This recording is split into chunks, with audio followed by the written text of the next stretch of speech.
Exchanges are like a misnomer. Like they're called exchanges. They're casinos. These are casinos. The idea that like you click the wrong button and like all your money's gone Right. is just crazy. I want a user to look at like Revolut and EtherFi and say, yeah, it's comparable. Within a few months, you could send this product to your friend or your mother, and they'll sign up and just deposit money into it, and they won't even know that it's crypto. They'll just be like, wow, I get 8% on my USD. Solana's great, but if you care about decentralization, you sort of like zoom in and you're like, ugh, this is not crypto at all. I think we've bottomed, and I think the future is super bright for Ethereum. If you could say one thing to guide or advise other crypto entrepreneurs, what advice would you give? There's so many pieces of advice that one could give.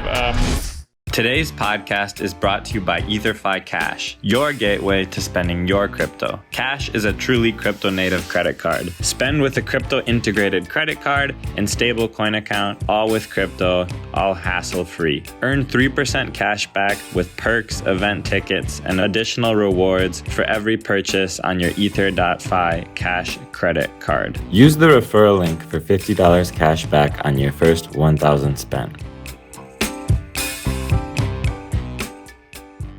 Well, we're here in Dubai with Mike from EtherFi, a recurring guest on the podcast, maybe the first recurring guest on the podcast, we'll see. Super excited to have you here today. I want to start off with a question a little bit out of left field. I know you're a pilot, and I want to know if that's similar to being an entrepreneur, and if so, in what ways? That's a great question. I don't know that I've ever been asked that. It's not similar. No, it's totally different. Because being a pilot is very structured and rules oriented, and there's procedures for everything. Got so your it's actually checklist. totally different. Yeah.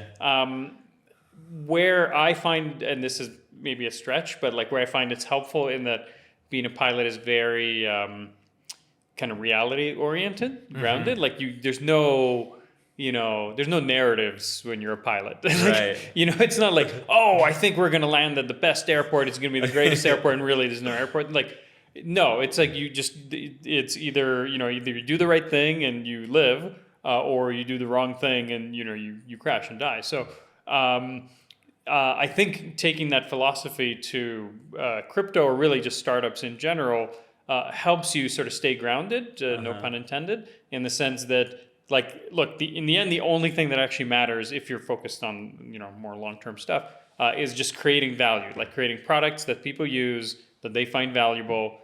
If you just keep focusing on that, then you'll be successful. If you try to focus on narratives and hype and just like the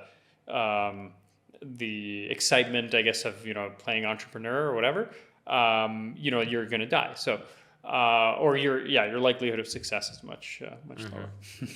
Another question I want to ask before we kind of get into EtherFi is about entrepreneurs that you admire. And, you have this kind of Web 2 background. So I'm curious if there's any entrepreneurs you admire from kind of more traditional tech, and if there's any, you're a very grounded, down to earth kind of crypto entrepreneur. And if there's any kind of crypto entrepreneurs that represent that for you.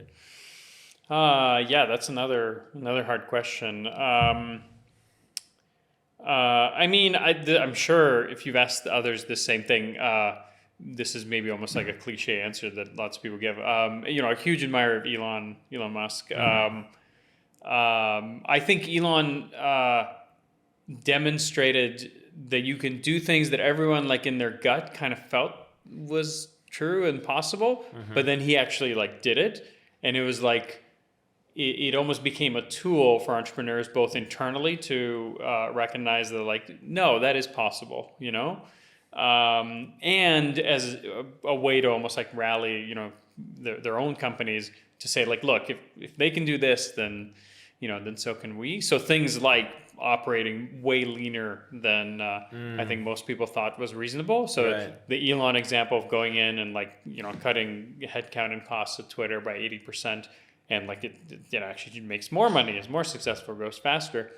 That really was a turning point. It was almost like a fork in the road where everybody, big companies, big or small, looked at that and said wow, you can actually do stuff that you never, that again, in their soul, if in my previous company, I think I kind of knew and felt, but just you have to have a certain level of conviction to pull that off. To answer your question about crypto entrepreneurs, again, there's so many people that are impressive. Maybe I'll extend an olive branch to Solana, we're, I guess, naturally kind of more Ethereum aligned. Right. I'm super impressed with like the Anatoly and the team there and their ability to execute and stay focused, even through pretty wild ups and downs that I think almost nobody would have been able to navigate, and their ability to stay focused and true and just execute has been super impressive.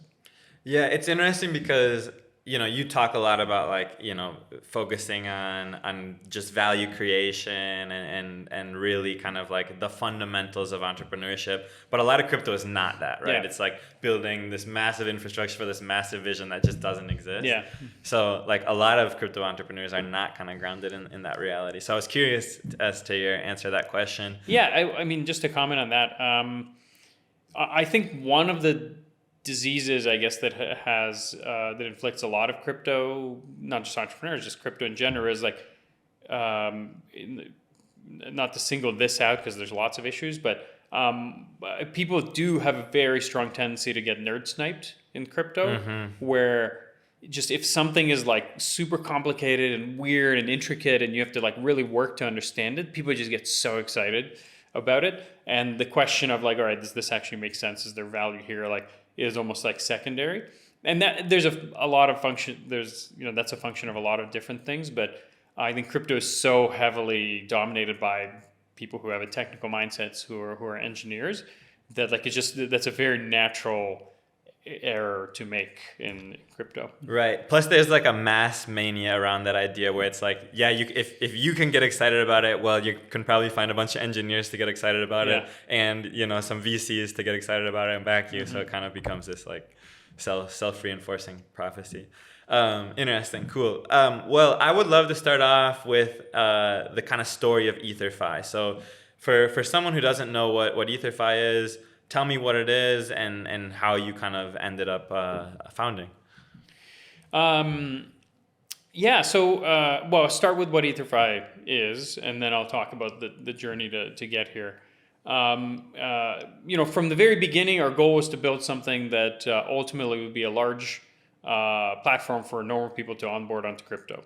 And so what that looks like, what we built so far is what we're calling a DeFi bank, which is not a bank, but it's a new category of a bank alternative that is entirely on-chain. It's self-custodial, but gives you all of the functionality you'd come to expect from a traditional fintech, neobank, for example. And so that includes the ability to somewhere to put your money, to save your money, an ability to invest your money, your crypto, your assets, and then an ability to use your assets in real life, to actually spend it, borrow against it, etc. That, along with probably 100 other sort of sub-features, is the MVP of a viable bank alternative. And for it to be viable, you really need to feel like you're not really taking any kind of trade-off versus using either a neobank like Revolut or even more, a traditional, banking offer. And so that's what we're building with EtherFi. I think we're now at the MVP stage where, for example, personally, I probably do 70% of my, quote unquote banking with EtherFi. Within 6 months, I think we'll be able to get to, close to 100%. Where basically everything that you want to be able to do, from, wiring money in and out to, using the various sort of payment systems, to borrowing money, paying your bills, paying your mortgage, etc. All of it should be possible within this self-custodial crypto Rails product. We're pretty excited about it. I really think this is like, it's almost like the holy grail of DeFi. This is what people have been kind of dreaming of. This was the idea, the very beginning. And it's really only in the last 6 months or so that the tooling and technology has been possible to actually implement something like this. So that's what EtherFi is. It's a DeFi bank, crypto native banking alternative. The way we got here, it depends how far back you want me to go, but maybe I'll just go from the beginning what eventually became EtherFi. We actually started as a hedge fund, where and the reason we started, I guess, a hedge fund is I had a previous exit from the startup I was running before, so I had a bunch of money. I got super into DeFi summer and started doing like all the yield farming, all that, all the great stuff, and just got incredibly excited that like for the first time people were actually building products in crypto. And so it just seemed like a very natural thing to do, to just start a fund because there were so few people that knew how to do this stuff. It was almost like the fund was like a product to help other people who had money to deploy into this space. Right. That was the idea. So we started with that, and we had a bunch of different funds. One of the funds was a staking fund. It would stake ETH and then do like leveraged staking and stuff like that in DeFi. And it became really clear that there was an opportunity to build a kind of a next generation staking product, and that staking being the largest category in DeFi. I mean, it was like, I don't know, at one point it was like $30 or $40 billion in DeFi TVL. So it was the largest category in DeFi, and it was about to be replatformed with restaking and just a bunch of these next gen capabilities. And so that would serve as a great platform on top of which we could then build out this broader kind of consumer play. And so that's what we ended up doing. After running the fund for about a year, we decided to sort of convert it or productize it and turn it into what then became EtherFi. I think a lot of people kind of, if you ask what EtherFi is kind of known for in the space, it's like a liquid staking token, a staking platform.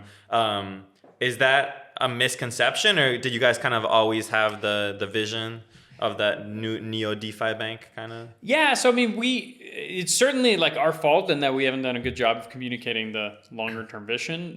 But if you look at our Series A pitch deck from whenever it was, like over a year and a half ago now, that was always the vision. It was basically, look, we're going to build a vertically integrated DeFi platform. This is like this concept of vertical integration in DeFi like almost didn't exist, weirdly, even though like in every other industry that's the norm.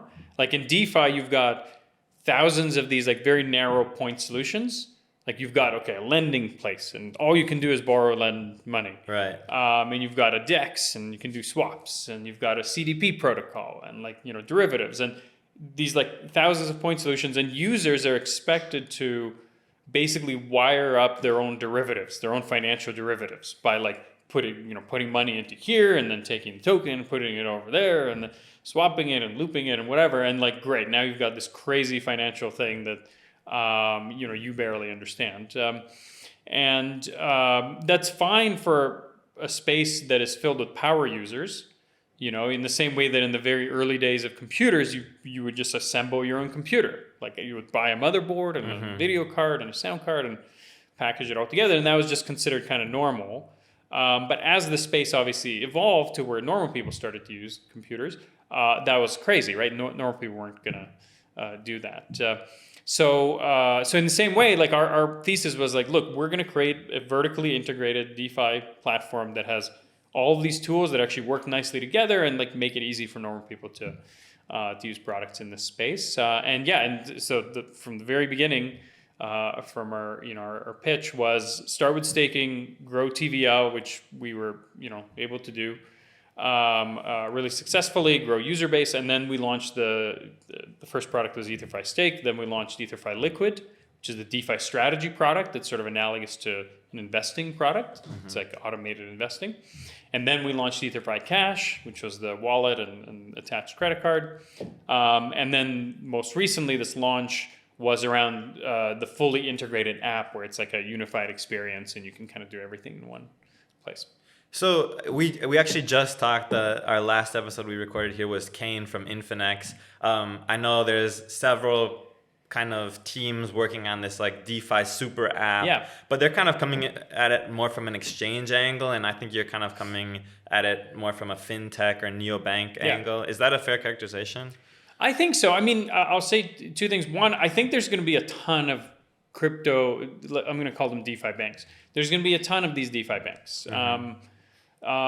because it's kind of obvious that this is the end game, and lots of people are working towards that. I mean, I think MetaMask has been talking about using the same kind of language. Manto, I think, has been using the same kind of language.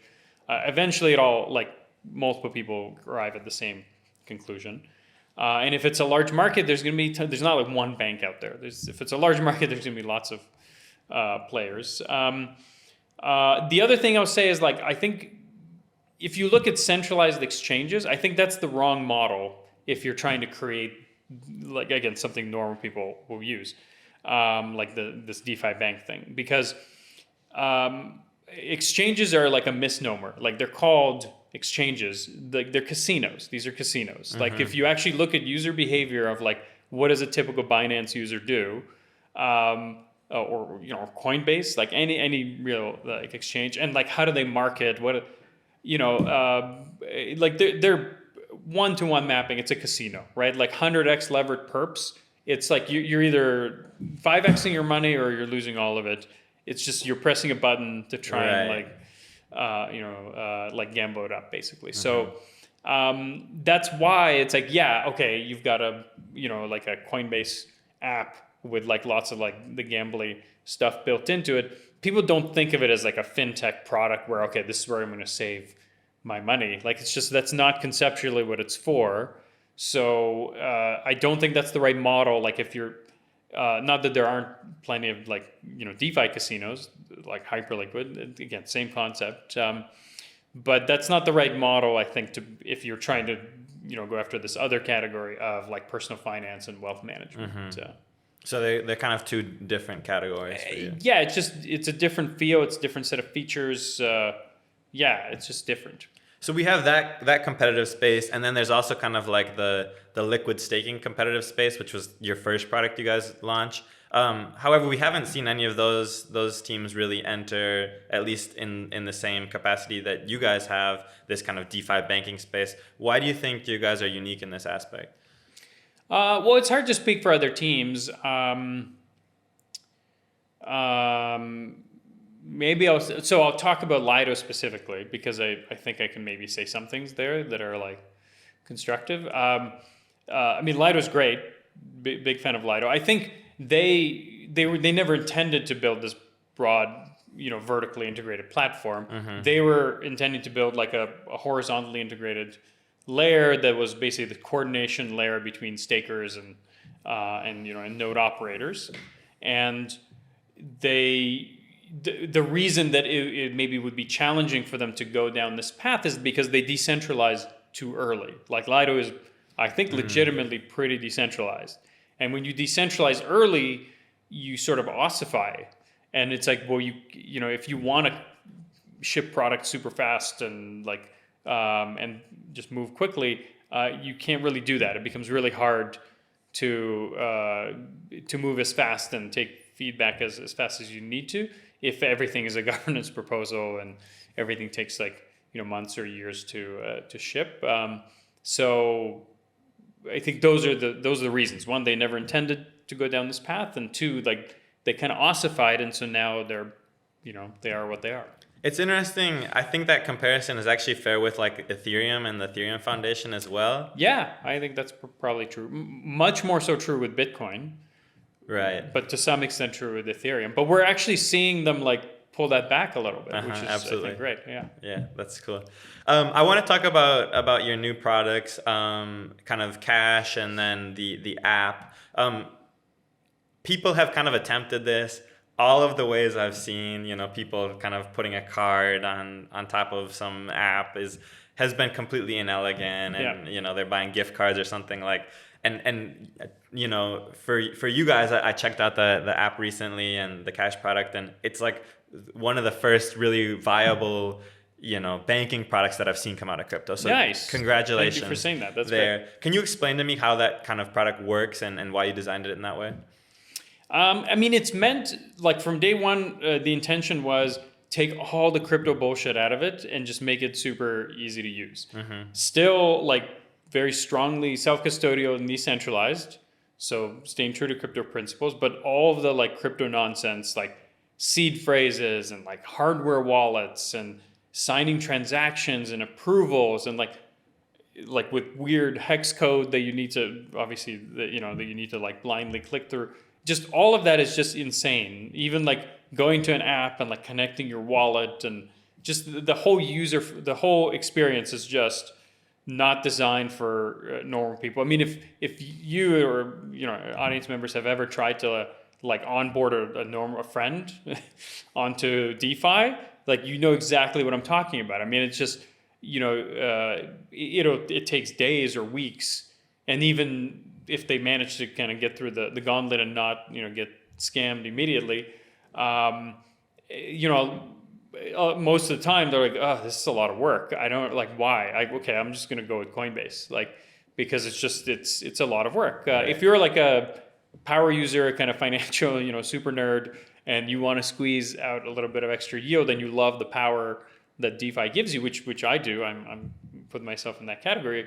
Okay, you're willing to like eat glass to go through it, but again, normal people will not use products and should not. Again, like the idea that like you click the wrong button and like all your money's gone right. It's just crazy. Or you lose your phone or whatever, some hardware device, and again, like your money's just gone. So we very deliberately said, okay, none of that shit. So we built a ton of tech from the ground up. We built a whole our own smart contract wallet tech. It's basically a smart contract safe that has cross-chain capability, nicely built in. So very concretely, it's one address that's deployed across a bunch of different chains, the same address. And so you can send tokens to one address on any of the chains that we support. It just magically shows up in your safe instantly. It just works. You don't need to think about it. And you're really never really thinking about, ideally, you're never even thinking about addresses long term, but at a tech level, it's great. So all the cross-chain stuff works. We used passkey and turnkey to like abstract away all the signing stuff, so that again it just feels like an app. You click, like you sign something, it just works. Now you can deposit money or move it around without having to do seed phrases or feeling like you're signing a transaction. We have the support for multi-sig and hardware wallets or whatever if you want. So we set it up so that it's like all the crypto bullshit is abstracted away. We are in the process of getting a bunch of financial licenses so that we can do stuff directly. But in the meantime, we've partnered with a bunch of companies so that we can have plugins to TradFi in a compliant way. So that's where, now there's a credit card attached. So you can just borrow money, spend it, just live your life. We have the virtual bank accounts that are built in, so you can again wire money in and out, and it just shows up in your account. So we're not quite there yet, but within a few months, it's going to feel like where you could send this product to your friend or your mother, and they'll sign up and just deposit money into it, and they won't even know that it's crypto. They won't need to know anything. It'll just be like, wow, I get 8% on my USD. That's pretty cool. But the magic of crypto and the self-custody and all that is just there, and it just works. So that's how we built it. It's funny you say that. I think talking to crypto entrepreneurs, the end state or the goal for all these products is to not realize you're using crypto rails, right? Have all the advantages of using crypto rails and not even have to worry about it, right? Yeah. So that's the first component.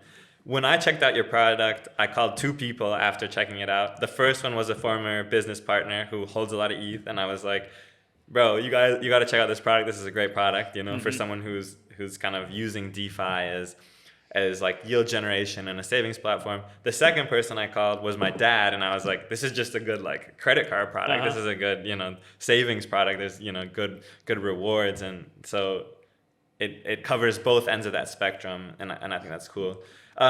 Wait, so did they sign up? What was I don't know. I don't think my dad has signed up yet, but I think my partner, my previous business partner, has signed up. I know that you guys have kind of a reward system in place and a referral system in place.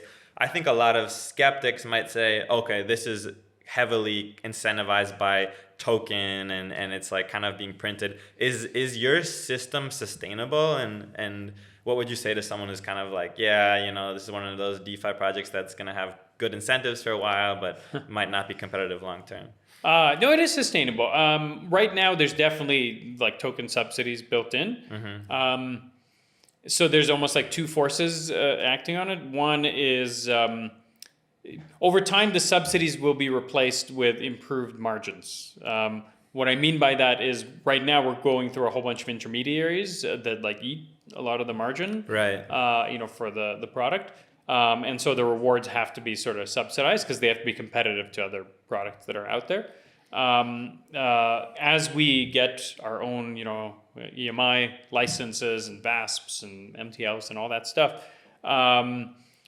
we'll be able to just go more directly and have a more integrated stack. And so we'll be able to replace the token subsidies with just like dollars that are in the system. Like on every credit card transaction, there's like 3 to 5% that really comes out of the merchant's pocket. Like the seller is paying like 3 to 5% directly or indirectly, of all their revenue, which really speaks to a need for like a crypto native payment rails where that doesn't happen. But that's where the money comes from. So there's like a fair bit of margin to play with there to give incentives. Plus, obviously, if users use like our other products, then that generates revenue as well. So so it is fully sustainable. I guess that's the short answer. Yeah. Right. So did you guys have to work with a lot of kind of like existing banking incumbents right now to set up this product? Yeah, so many. It's terrible. So this is what takes so long. Even like we're only doing like the last mile delivery to TradFi basically, and it's just like it's a heavy burden to do it correctly. And then I'm not sure if this is in the works, but it seems like there's another opportunity there for you guys or someone else to take advantage of the fact that these TradFi rails are inefficient and are bad for entrepreneurs, and there's an opportunity to make them more efficient via crypto. Yeah, I mean, eventually this all is going to be a crypto native payments network, right? And merchants will be able to directly plug in. But that's something we can do when we have 100 million users, right? Not, even, our next big milestone internally, at least, is we want to ramp up to about 5 to 6 million users, and we think we can get close to $1 billion in revenue that way. Wow. Which would make us one of the largest fintechs, in the world. So we think that's realistic within like 2 to 4 year time frame. But like even with that, let's say 5 million users, that's way too small to even like start thinking about like further vertically integrating. But over time, as I said, maybe at the 100 million user mark where there's enough concentration in any given city or country, you can actually start turning on crypto native rails, because you have to onboard all the merchants, right? Like that's the work to do that. You have to either put in hardware at every merchant terminal and make sure there's enough customers in a given region. This is like Visa took 50 years to get the kind of coverage they have. Maybe crypto can do it in 10, but it takes a long time. Right. And then that 5 to 6 million number is still big because it encompasses all kind of DeFi natives and then bubbles. Yeah, you have to go past DeFi natives. DeFi users is like low single digit millions. We think nobody really knows, but this is like the secret, not so secret thing in DeFi. There's like 20,000 people that have all the money. And I'm probably being generous by saying 20,000. It's probably even smaller than that. So like low tens of thousands of people that basically have all the money in DeFi. And then you expand the circles a little bit. Okay, you get to like maybe a couple million users. Like that is a microscopic market. Like it's not relevant. This is why consumer apps can't possibly take off in DeFi, because like there's not people, like there's not enough people there to build a real consumer app. Right. So that's like, okay, you can scale to maybe a couple 100,000 if you're lucky and you get tons of market share. Then you have to go after the CeFi users because they're comfortable with crypto, but they won't touch DeFi because DeFi is like insane, to use right now. So that's how we get to, let's call it 5 million users. is we have to go after the CeFi crowd. Then you go after the normies and beyond. And you can't get to 5 million users without having a product that's at least as polished as like a Binance or Coinbase. So that's the next big milestone. What's the most frustrating thing about building in crypto right now? The most frustrating. I'm not going to say anything profound. Like the short-termism, just like the vaporware nonsense, the focus on that, like the nihilism, I guess is the way to describe it. Like where most operators, people in DeFi have just like, if you talk about like real utility and use cases and customers or whatever, they almost like smirk, like, okay, and naive. You don't know how this works. Right. No, you just launch a token, pump up some narrative, and then cash out. Like, what are you talking about real use cases? So that, that's gross. But like, it's also irrelevant. Like I look at crypto now and it's like, when this is mainstream, it'll be 100 times larger than what it is today. And so all this shit we're doing now is like a rounding error on like what's actually possible in the future. So it doesn't really matter long term. And I think there's kind of two camps maybe in crypto broadly, and one is like no, we still need a bunch of infrastructure, a bunch of crypto native infrastructure. The other one is like, nah, dude, like we're good. There's plenty of yeah. You think there's enough? Yeah, the limiting factor is not speed, not block space, not cost. Like that is not the limiting factor. We don't need another we don't need another like layer of DA that lets you push 5 gigabytes per whatever. It's just one day, like, but I don't. We've over-indexed on that side of things. Not to single out DA, but like, it's again, you have 20,000 people that like are like the customer, the target audience, like. What are you talking about? Like, we need a blockchain that can do 10,000 transactions per second. Like, what? Why? For who? Like, what? That's funny. What's the biggest problem you guys have solved internally at EtherFi? Internally,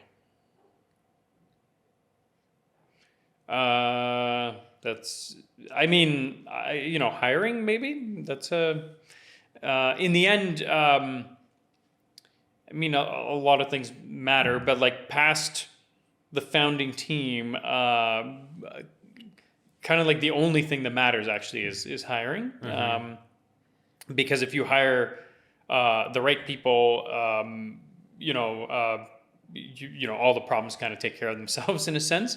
Because even if you're working on the wrong thing, then the right people, smart people will reorient, adjust, and whatever. If you hire the wrong people, then it doesn't matter how great your vision is, whatever. And most companies, not just crypto companies, but most companies approach hiring in such a kind of sporadic, I call it almost like grandma wisdom type of way, where like they think that hiring is, you can do it but without being systematic about it and just by feel. And it's there's 1,000 pitfalls and ways to do it wrong, but in the end, you really need to kind of get serious about it to do it right. If you had unlimited resources, what would you build, or would you build anything different to what you're doing today? I mean, in a sense, I feel like we have. We're not resource constrained, right? EtherFi generates tons of revenue. We're profitable. We have tons of money. We raised our Series A. We raised, I think, about 30 million across our A round. We haven't touched that money. I mean, it's just sitting in the bank. Wow. So we're not resource constrained in any way.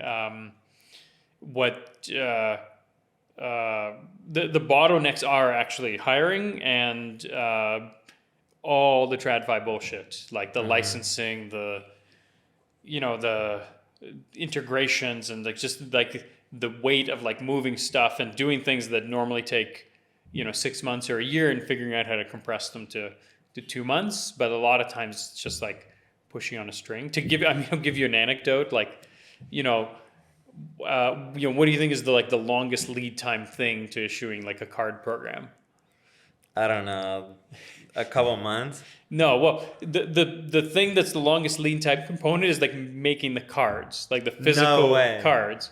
It's a 4 to 6 month process to just get the stupid like the physical, just actually manufacturing these like metal rectangles. Right.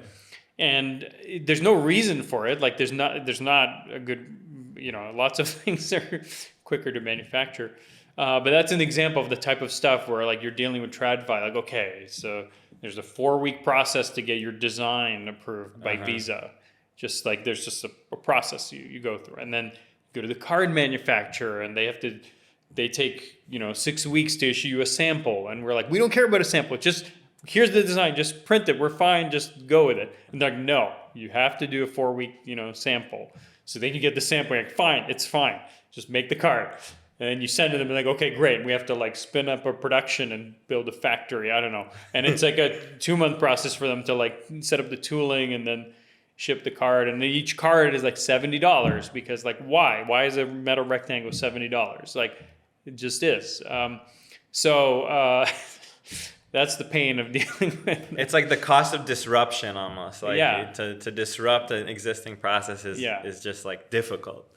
I mean, it's there's just not that many, I guess, players, and TradFi just moves slowly, and so people have just kind of come to accept this. Speaking of those kind of frustrations, what's the lowest moment you've had in your founding journey with EtherFi?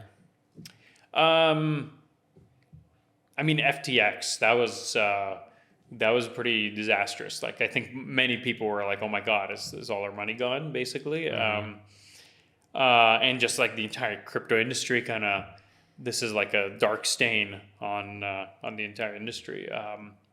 So for sure, nothing really even comes close to like the low points of that. Interesting. What comes after EtherCash? What are like the next phases? Or are you incredibly focused on those kind of like that 5 million users? Or did you think about what comes after that? 50 million users. That's. I think the details obviously are going to change, but the roadmap is super clear. Like, it's just I want a user to kind of side by side, not to fixate on Revolut, but they've done a great job, create a great product. But like, look at like Revolut and EtherFi and say, it's comparable. The difference being like EtherFi way cheaper, less fees, way better rewards rates, and like more flexibility, but like comparable. I can do all the same stuff that I can do here and there. I think we're maybe 6 months away from like, if you squint, it'll kind of look like that. Just a single app that you can do all the things you need. And like within 18 months, I think it'll actually be credibly like, it's a viable alternative. And then do you think that that will still present a problem to users where it's like, oh, EtherFi is crypto, oh, I still have to use stable coins or onboard into stable coins? No, even within 6 months, you won't even really need to think about the cryptoness of it. Within 6 months, it'll just be, you connect your bank account, transfer money in, just use all the things that you normally pay your mortgage, just use. Within 6 months, it'll feel like you can just use it as a normal product. That's pretty powerful. Like, and you guys might be one of the first crypto companies that have truly created kind of like a TradFi analogous product. Yeah, I think so. I mean, I think we're the first to even this like MVP stage, and we move pretty fast. So. That's pretty cool. What's your hottest opinion about the crypto industry right now? Every time I either do an interview or talk to people in that kind of context, everyone always asks like, so you're called EtherFi. What do you think that's holding you back because you're tied to Ethereum? And so my most somewhat controversial opinion is like, I think we've bottomed, and I think the future is super bright for Ethereum. I mean, I couldn't be more excited about it actually, because and I don't generally care focus on token price, but because like short term, it just doesn't matter. But like, I mean, I don't think the market has priced that in, because if you look at the sort of sea change that has happened within the Ethereum Foundation, I think like every one of their priorities is exactly the right priority right now. They're focused on scaling the L1, layer 2 interoperability, and user UX. Exactly the right things they need to be focused on, and they have a credible plan and path for executing that to within like a year. I think it'll be almost unrecognizably better, and I'm super bullish on that. And the people, both at the EF and within Etherealize and all the surrounding organizations, are great people that can get this done. So I'm super bullish on the Ethereum ecosystem. That's very cool. When you started EtherFi, did you kind of anticipate the platform risk? Because Web 2 platforms are kind of a little bit more vanilla, a little bit more established, and in crypto you really kind of marry yourself to like an ecosystem in a lot of ways. Did you anticipate that? I mean, honestly, at the time that we started, and even today, I would actually say even today, I don't know where else you would build. If you're serious about building like a long-term product that is aligned with crypto values, let's say, I don't know where else you would build. Solana's great, but from a distance, let's say, and I guess it delivers on the brand promise of like it's super fast and cheap. It delivers on that. But if you care about decentralization and like crypto's sake, you sort of like zoom in, you're like, this is not crypto at all. Like this is like everything. I mean, I don't mean to bitch about Solana, because I think it's a great ecosystem too, but like, the no slashing, the fact that like all the validators are subsidized by the Solana Foundation, that like most of the shit is like closed source, and just and so on and so on. As soon as you like zoom in even a little bit, you're like, this is not what I signed up for at all. So I don't know what other platform you'd build on. Ethereum is the only legit, credibly decentralized smart contract platform available. So when we were starting, that was true, and so it felt obvious. Like there wasn't really another choice. And then even recently, for all the FUD and whatever, complaining about Ethereum, some of which was justified, you still kind of look at it and say, well, but there's no other choice. It's the only one that is viable. So, so I didn't really consider it because there was no real, there actually wasn't another option. You mentioned kind of like a 2 to 4 year journey for the next phase of EtherFi. You're a second, or you're a serial entrepreneur. This is not your first project. How long are you kind of like married to the idea of working on this project? Is this like a lifelong vision for you? I mean, I think to build something serious usually takes about a decade. It's funny, it crosses industries, whether it's like, rocket companies or electric cars or whatever, to go back to the Elon thing. It kind of takes 10 years to go from zero to something substantial that, that's at scale. So that's probably the right kind of time horizon to think about. That doesn't mean it ends at 10 years, but that's at least, I think, how long it's going to take to build something that, really matters over the long run. So, I mean, the luxury of having had success before is, like, I don't need to worry about short-term stuff. Like, it's just, I'm not worried about like, okay, am I going to get paid tomorrow, or I need an exit in a year. I have more resources than I need, so I can focus on what I actually want to work on, and that's the reason that I chose to work in crypto. Is I think this is going to matter in 10 years and in 20 years. Across like all the changes that we're seeing, both in the geopolitical sphere, where I think, and I'm preaching to the choir here, but like it seems self-evident that the whole fiat system is eventually going to collapse, and so you've got to build an alternative. You need to build a Noah's Ark of some kind, and then obviously what we're seeing with how quickly AI is developing, having like a robust monetary system that can operate in that new world is super important.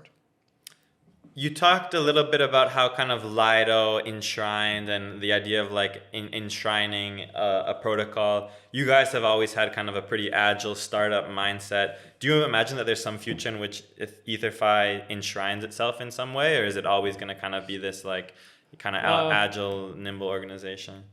I mean, I actually think Ethereum should enshrine LSTs, liquid staking. That I just think that was a mistake. I just don't.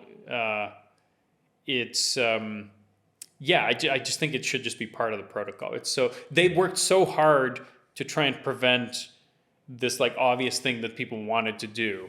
Like most other chains haven't built in staking. Like it's just delegated staking. It's just built into the protocol. Ethereum was like, no, we can't do that because we want solo staking. It's like the market doesn't want that. I think that just wasn't. That was almost like too much of an idealistic thing. But the rest of the stuff we're doing is like way too much of like an app layer thing. Mm-hmm. It would be really weird if Ethereum was like, this is the bank. This is the only.